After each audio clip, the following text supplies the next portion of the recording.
নির্বাচন কমিশনার রাশেদা সুলতানা বলেছেন, আশা করি নির্বাচন খুব ভালো হবে।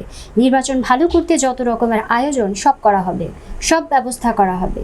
কেউ যদি আইনের ব্যত্যয় ঘটায় তাহলে তার বিরুদ্ধে কঠোর ব্যবস্থা নেওয়া হবে।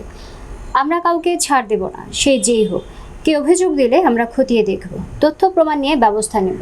সত্য হলে আইনে যে ব্যবস্থা নেওয়ার কথা বলা হয়েছে সেই ব্যবস্থা নেওয়া হবে।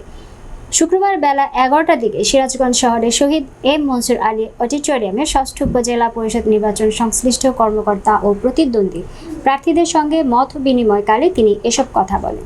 জেলা প্রশাসনের আয়োজনে রাজশাহী বিভাগীয় কমিশনার ডক্টর দেওয়ান মোহাম্মদ হুমায়ুন কবিরের সভাপতিত্বে এ সময় রাজশাহী রেঞ্জের উপমহাপুলিশ পরিদর্শক আনিসুর রহমান এবং রাজশাহী অঞ্চলের আঞ্চলিক নির্বাচন কর্মকর্তা দেলোয়ার হোসেন উপস্থিত ছিলেন। প্রধান অতিথির বক্তব্যে ইসি রাশেদা সুলতানা বলেন, ভোটের পরিবেশ সুষ্ঠু রাখতে কমিশন সচেষ্ট রয়েছে, ফলে কোথাও পরিস্থিতি খারাপের কোনো সুযোগ নেই।